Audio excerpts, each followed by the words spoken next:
Solo vine a llamar por teléfono.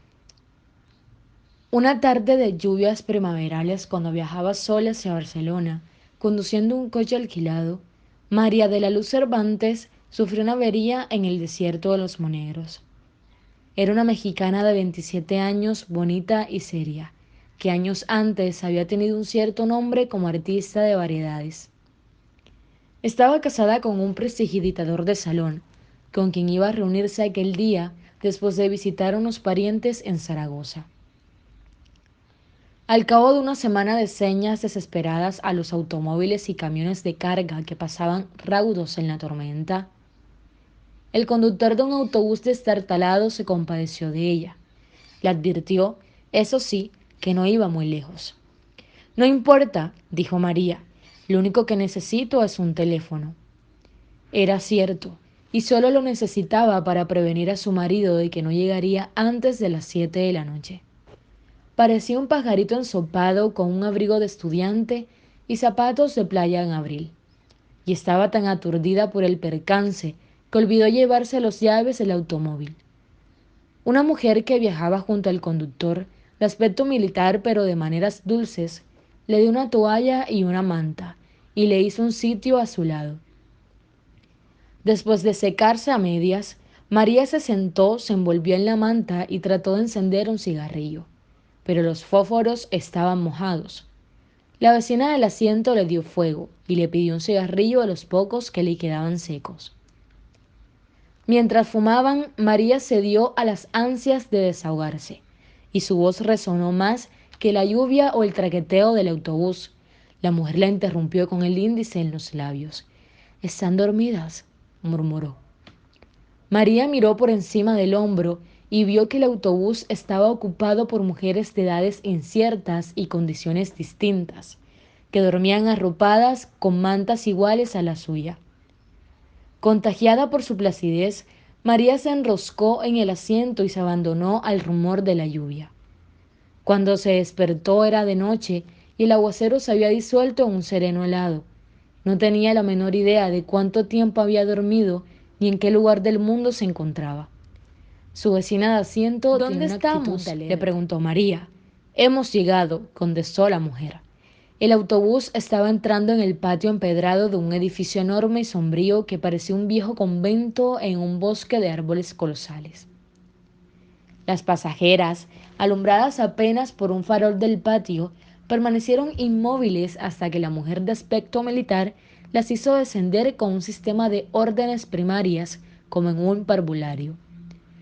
Todas eran mayores y se movían con tal parsimonia que parecían imágenes de un sueño.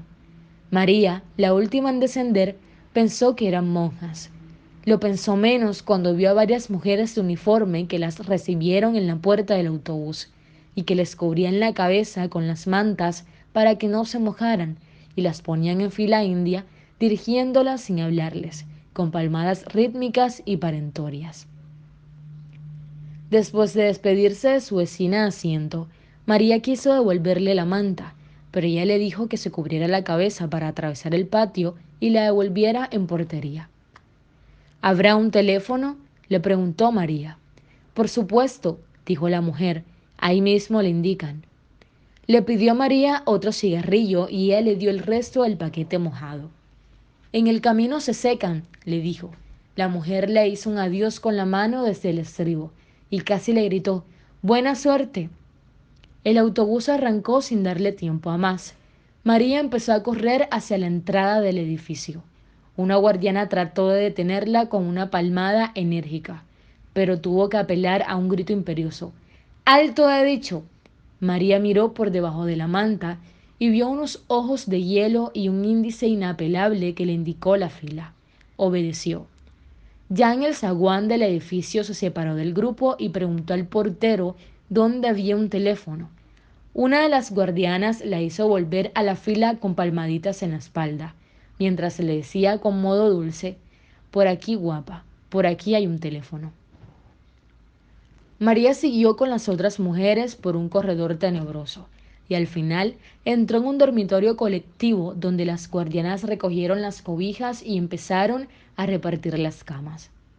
Una mujer distinta, que a María le pareció humana y de jerarquía más alta, recorrió la fila y comparando una lista con los nombres que las recién llegadas tenían escritos en un cartón cosido en el corpeño. Cuando llegó frente a María se sorprendió que no llevara su identificación. Es que yo solo vine a hablar por teléfono, le dijo María. Le explicó a toda prisa que su automóvil se había descompuesto en la carretera. El marido, que era mago de fiestas, estaba esperándola en Barcelona para cumplir 3 compromisos hasta la medianoche y quería avisarle de que no estaría tiempo para acompañarlo. Iban a ser las 7. Él debía salir de la casa dentro de 10 minutos y ella tenía que cancelarla todo por su demora. La guardiana pareció escucharla con atención. ¿Cómo te llamas? María le dijo su nombre con un suspiro de alivio, pero la mujer no lo encontró después de repasar la lista varias veces. Se lo preguntó alarmada a una guardiana, y ésta, sin nada que decir, se encogió de hombros. Es que yo solo vine a hablar por teléfono, dijo María. De acuerdo, maja, le dijo la superiora, llevándolo hacia su cama con una dulzura demasiado ostensible para ser real. Si te portas bien, podrás hablar por teléfono con quien quieras, pero ahora no, mañana. Algo sucedió entonces en la mente de María que le hizo entender por qué las mujeres del autobús se movían como en el fondo de un acuario. En realidad estaban apaciguadas con sedantes y aquel palacio en sombras, con gruesos muros de cantería y escaleras heladas, era en realidad un hospital de enfermas mentales. Asustada escapó corriendo al dormitorio, y antes de llegar al portón, una guardiana gigantesca con un mameluco de mecánico la atrapó de un zarpazo y la inmovilizó en el suelo con una llave maestra. María la miró de través paralizada por el terror. Por el amor de Dios, dijo, le juro por mi madre muerta que solo vine a hablar por teléfono. Le bastó con verle la cara para saber que no había súplica posible ante aquella energúmena de mameluco a quien llamaban Herculina, por su fuerza descomunal. Era la encargada de los casos difíciles, y 2 reclusas habían muerto estranguladas con su brazo de oso polar, adiestrado en el arte de matar por descuido. El primer caso se resolvió como accidente comprobado. El segundo fue menos claro, y Herculina fue amonestada y advertida de que la próxima vez sería investigada más a fondo. La versión corriente era que aquella oveja descarriada de una familia de apellidos grandes tenía una turbia carrera de accidentes dudosos en varios manicomios de España. Para que María durmiera la primera noche, tuvieron que inyectarle un somnífero. Antes de amanecer, cuando la despertaron las ansias de fumar, estaba amarrada por las muñecas y los tobillos en las barras de la cama. Nadie acudía a sus gritos. Por la mañana, mientras el marido no encontraba en Barcelona ninguna pista de su paradero, tuvieron que llevarla a la enfermería, pues la encontraron sin sentido en un pantano de sus propias miserias. No supo cuánto tiempo había pasado cuando volvió en sí. Por entonces el mundo era un remanso de amor, y estaba frente a una cama anciano monumental con una andadura de plantigrado y una sonrisa sedante, que con 2 pases maestros le devolvió la dicha de vivir. Era el director del sanatorio.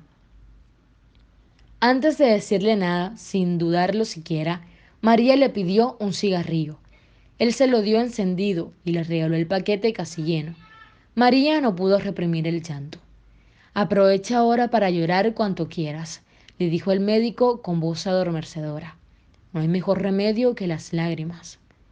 María se desahogó sin pudor, como nunca logró hacerlo con sus amantes casuales en tedios de después del amor. Mientras la oía, el médico la peinaba con los dedos, le arreglaba la almohada para que respirara mejor, la guiaba por el laberinto de su incertidumbre con una sabiduría y una dulzura que ella no se había soñado jamás. Era por primera vez en su vida el prodigio de ser comprendida por un hombre que la escuchaba con toda el alma sin esperar la recompensa de acostarse con ella. Al cabo de una hora larga, desahogada a fondo, le pidió autorización para hablarle por teléfono a su marido.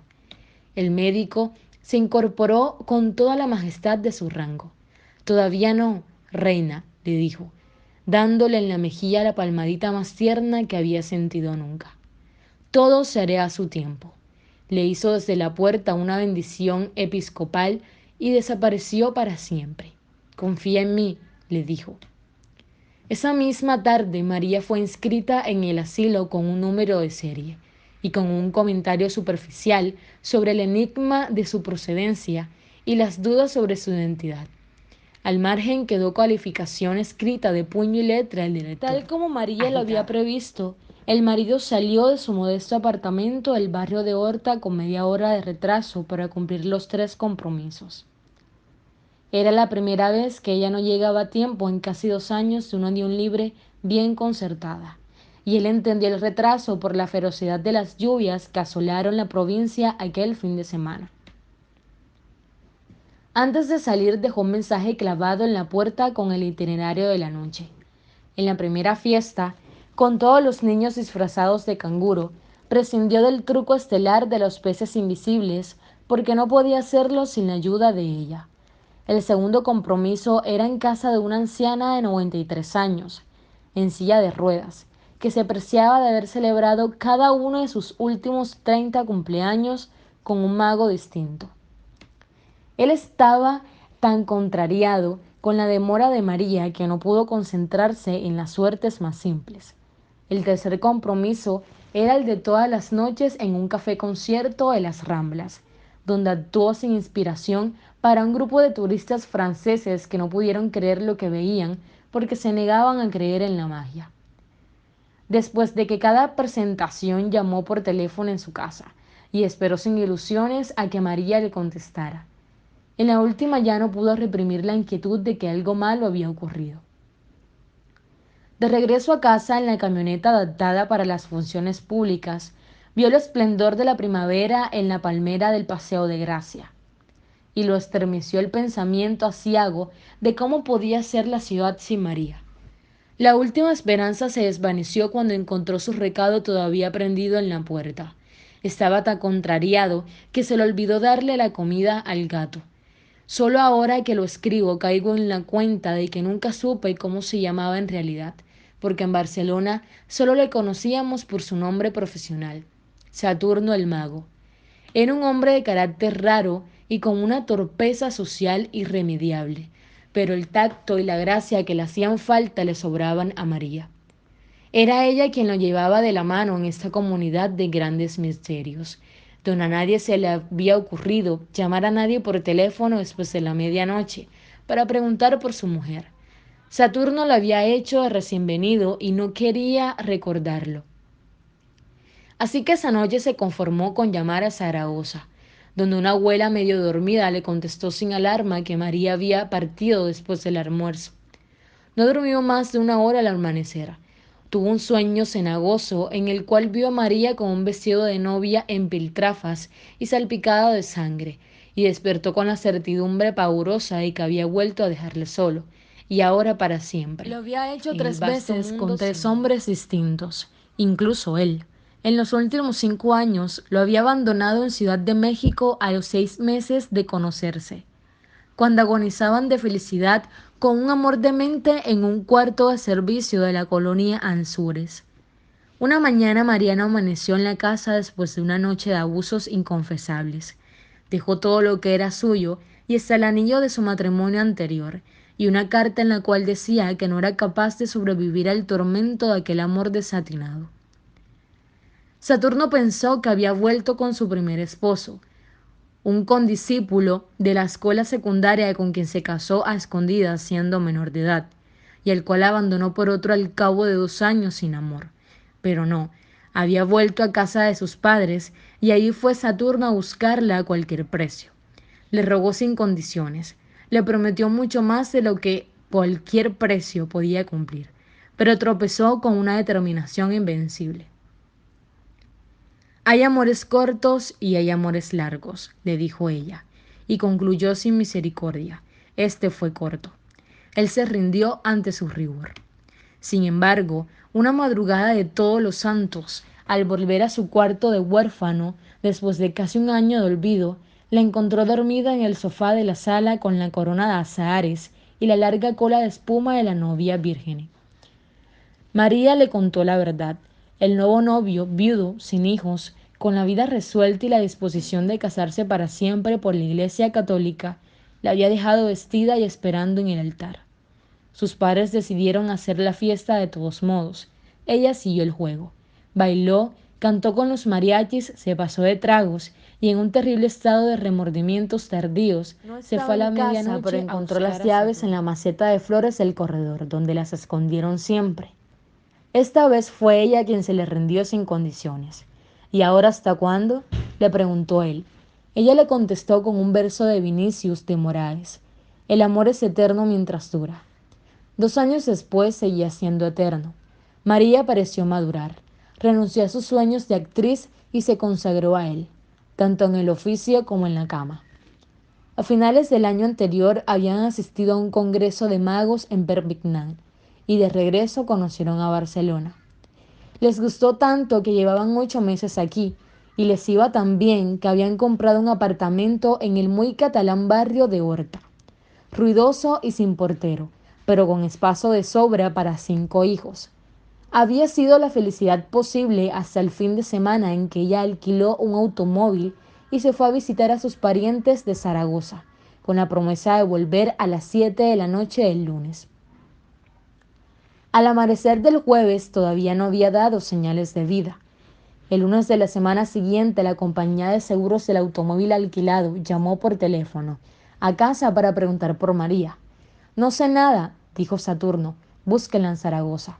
Colgó. Una semana después, un policía civil fue a su casa con la noticia de que habían hallado el automóvil en los puros huesos, en un atajo cerca de Cádiz, a 900 kilómetros del lugar donde María lo abandonó. El agente quería saber si ella tenía más detalles del robo. Saturno estaba dándole de comer al gato, y apenas si lo miró para decirle sin más vueltas que no perdieran el tiempo, pues su mujer se había fugado de la casa, y él no sabía con quién ni para dónde. Era tal su convicción que el agente se sintió incómodo y le pidió perdón por sus preguntas. El recelo de que María pudiera irse otra vez había asaltado a Saturno por Pascua Florida en Cadaqués, a donde Rosa Regás los habían invitado a navegar en vela. Estábamos en el Marítimo, el populoso y sórdido bar de la Guache Divine en el crepúsculo del franquismo, alrededor de unas aquellas mesas de hierro con sillas de hierro, donde solo cabríamos 6 a duras penas y nos sentábamos 20. Después de agotar la segunda cajetilla de cigarrillos de la jornada, María se encontró sin fósforos. Un brazo escuálido de vellos viriles con una esclava de bronce romano se abrió paso entre el tumulto de la mesa y le dio fuego. Ella le agradeció sin mirar a quién, pero Saturno el mago lo vio.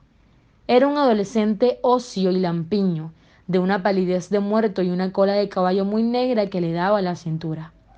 Los cristales del bar soportaban apenas la furia de la tramontana de primavera que él iba vestido con una especie de pijama callejero de algodón crudo y unas albarcas de labrador. No volvieron a verlo hasta finales de otoño, en un hostal de mariscos de la Barceloneta, con el mismo conjunto de zaraza ordinaria y una larga trenza en vez de la cola de caballo. Los saludó a ambos como viejos amigos, y por el modo como besó a María y por el modo como ella le correspondió, a Saturno lo fulminó la sospecha de que habían estado viéndose a escondidas. Días después encontró por casualidad un nombre nuevo y un número de teléfonos escrito por María en el directorio doméstico, y la inclemente lucidez de los celos le reveló de quién eran. El prontuario social de intruso acabó de remetarlo. 22 años, hijo único de ricos, decorador de vitrinas de moda, con una fácil fama de bisexual y un prestigio bien fundado como un consolador de alquileres. Pero logró sobreponerse hasta la noche en que María no volvió a casa. Entonces empezó a llamarlo por teléfono todos los días, primero cada 2 o 3 horas, donde las 6 de la mañana hasta la madrugada siguiente, y después cada vez encontraba un teléfono a la mano. El hecho de que nadie contestara aumentaba su martirio. Al cuarto día le contestó una andaluza que solo iba a hacer la limpieza. El señorito se ha ido, le dijo con suficiente vaguedad para enloquecerlo. Saturno no resistió la tentación de preguntarle si por casualidad no estaba ahí la señorita María. Aquí no viene ninguna María, le dijo la mujer. El señorito es soltero. Ya lo sé, le dijo él. No vive, pero a veces va, ¿o no? La mujer se encabritó. ¿Pero quién coño habla ahí? Saturno colgó. La negativa de la mujer le pareció una confirmación más de lo que ya no era, para él una sospecha, sino una certidumbre ardiente. Perdió el control. En los días siguientes llamó por orden alfabético a todos los conocidos de Barcelona. Nadie le dio razón, pero cada llamada le agravó la desdicha, porque sus delirios de celos eran ya célebres entre los trasnochadores impenitentes de la gauche divine y le contestaban con cualquier broma que lo hiciera sufrir. Solo entonces comprendió hasta qué punto estaba solo en aquella ciudad hermosa, lunática y impenetrable, en la que nunca sería feliz. Por la madrugada, después de darle a comer al gato, se apretó el corazón para no morir y tomó la determinación de olvidar a María. A los 2 meses María no se había adaptado aún a la vida del sanatorio. Sobrevivía picoteando apenas la pitanza de cárcel como los cubiertos encadenados al mesón de madera bruta, y la vista fija a la litografía del general Francisco Franco, que presidía el lúgubre comedor medieval. Al principio se resistía a las horas canónicas, con su rutina babolicona de maitines, laudes, vísperas y otros oficios de iglesia que ocupaban la mayor parte del tiempo. Se negaba a jugar a la pelota en el patio de recreo y a trabajar en el taller de flores artificiales que un grupo de reclusas atendía con una diligencia frenética. Pero a partir de la tercera semana fue incorporándose poco a poco a la vida del claustro. A fin de cuentas, decían los médicos, así empezaban todas, y tarde o temprano terminaban por entregarse a la comunidad. La falta de cigarrillos, resuelta en los primeros días por una guardiana que se los vendía a precio de oro, volvió a atormentarla cuando se le agotó el poco dinero que llevaba. Se consoló después con los cigarrillos de papel periódico que algunas reclusas fabricaban con las colillas recogidas de la basura, pues la obsesión de fumar había llegado a ser tan intensa como la del teléfono. Las pesetas exiguas se ganó más tarde fabricando flores artificiales le permitieron un alivio efímero. Lo más duro era la soledad de las noches. Muchas reclusas permanecían despiertas en la penumbra, como ella, pero sin atreverse a nada, pues la guardiana nocturna velaba también el portón cerrado con cadena y candado. Una noche, sin embargo, abrumada por la pesadumbre, María preguntó con voz suficiente para que se lo oyera a su vecina ¿Dónde de cama. estamos? La voz grave y lúcida de la vecina le contestó, en los profundos inviernos. Dicen que esta es tierra de moros, dijo otra voz distante que resonó en el ámbito del dormitorio. Y debe ser cierto, porque en verano, cuando hay luna, se oyen los perros ladrando al mar. Se oyó la cadena de los argollos como en ancla de galeón y la puerta se abrió. La cancerbera, el único ser que parecía vivo en el silencio instantáneo, empezó a pasearse de un extremo al otro del dormitorio. María se sobrecogió y solo ella sabía por qué. Desde su primera semana en el sanatorio, la vigilante nocturna le había propuesto sin rodeos que durmiera con ella en el cuarto de guardia. Empezó con un tono de negocio concreto, trueque de amor por cigarrillos, por chocolates, por lo que fuera. Tendrás todo, le decía, trémula, serás la reina. Ante el rechazo de María, la guardiana cambió de método. Le dejaba papelitos de amor debajo de la almohada, en los bolsillos de la bata, en los sitios menos pensados. Eran mensajes de un apremio desgarrador capaz de estremecer a las piedras. Hacía más de un mes que parecía resignada a la derrota, la noche en que se promovió el indicente en el dormitorio. Cuando estuvo convencida de que todas las reclusas dormían, la guardiana se acercó a la cama de María. Él murmuró en su oído toda clase de obscenidades tiernas. Mientras la besaba en la cara, el cuello tenso de terror, los brazos yermos, las piernas exhaustas.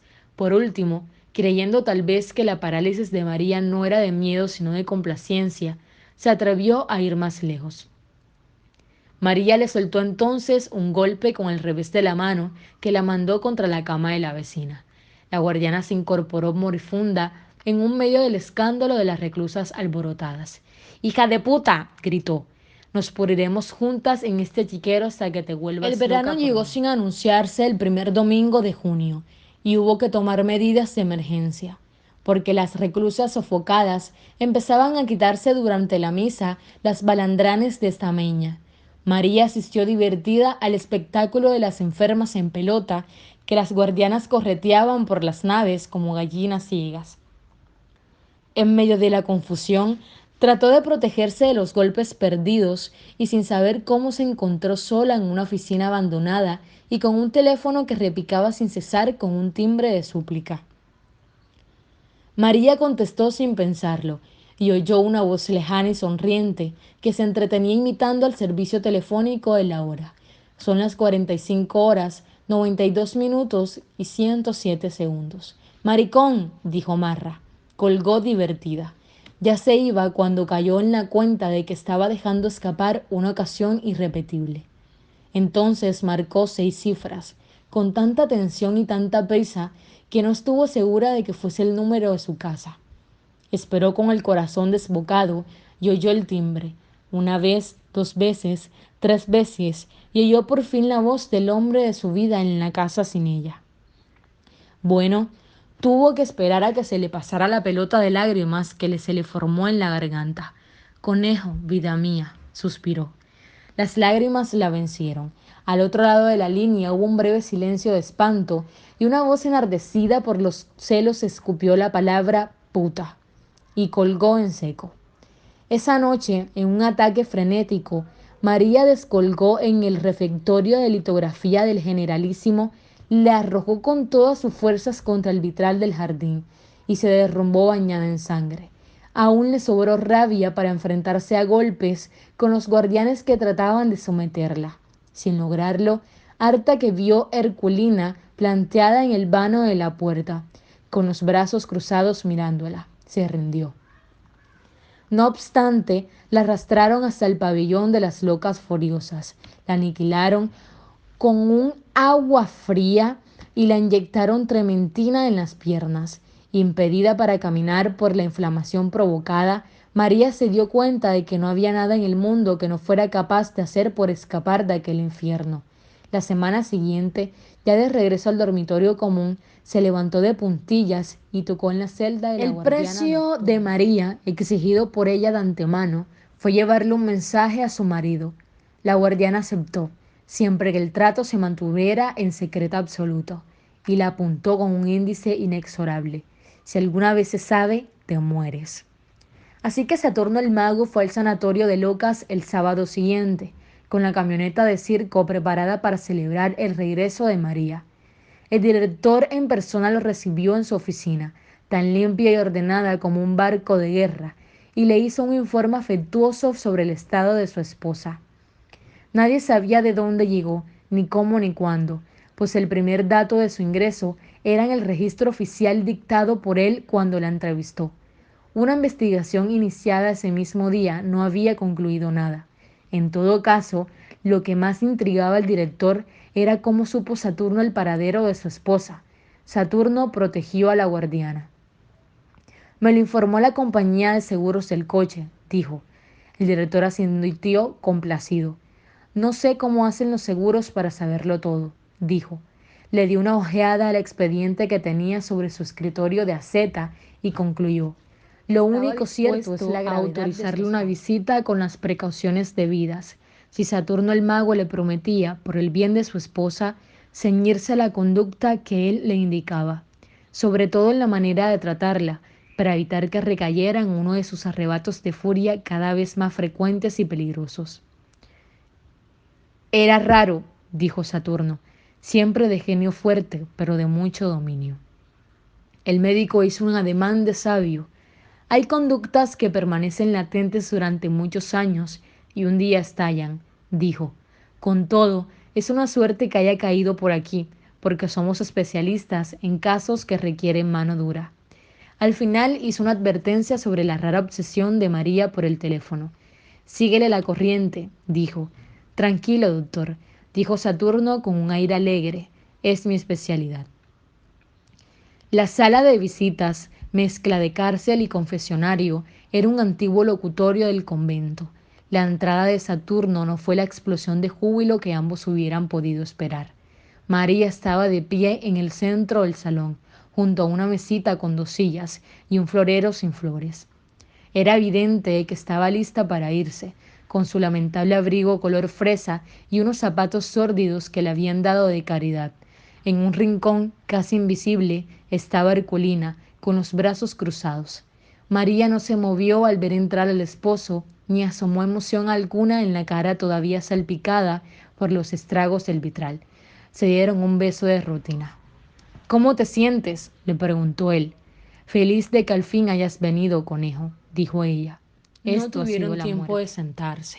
Ahogándose en lágrimas, María le contó las miserias del claustro y la barbarie de las guardianas, la comida de perros, las noches interminables y cerrar los ojos por el terror. Ya no sé cuántos días llevo aquí, o meses o años, pero sé que cada uno ha sido peor que el otro, dijo, y suspiró con el alma. Creo que nunca volveré a ser la misma. Ahora todo eso pasó, dijo él, acariciándole con la yema de los dedos los cicatrices recientes de la cara. Yo seguiré viniendo todos los sábados, y más si el director me lo permite. Ya verás que todo va a salir muy bien. Ella fijó en los ojos de él sus ojos aterrados. Saturno intentó sus artes del salón. Le contó, en el tono pueril de las grandes mentiras, una versión dulcificada de los propósitos del médico. En síntesis, concluyó, aún te faltan algunos días para estar recuperada por completo. María entendió la verdad. Por Dios, conejo, dijo atónita. No me digas que tú también crees que estoy loca. ¿Cómo se te ocurre?, dijo él, tratando de reír. Lo que pasa es que será mucho mejor y más conveniente para todos que sigas un tiempo aquí, en mejores condiciones, por supuesto. Si ya te dije que solo vine a hablar por teléfono, dijo María. Él no supo cómo reaccionar ante la obsesión temible. Miró a Herculina. Esta aprovechó la mirada para indicarle en su reloj de pulso que era tiempo de terminar la visita. María interceptó la señal, miró hacia atrás y vio a Herculina en la tensión del asalto inminente. Entonces se aferró al cuello de su marido, gritando como una verdadera loca. Él se la quitó de encima con tanto amor posible y la dejó a merced de Esculina, que le saltó por la espalda. Sin darle tiempo para reaccionar, le aplicó una llave con la mano izquierda. Le pasó el otro brazo de hierro alrededor del cuello y le gritó a Saturno el mago: ¡Váyase! Saturno huyó despavorido. Sin embargo, al día siguiente, ya repuesto del espanto de la visita, volvió al sanatorio con el gato vestido igual de él, la malla roja y amarilla del gran leotardo, el sombrero de copa y una capa de vuelta y media que parecía para volar.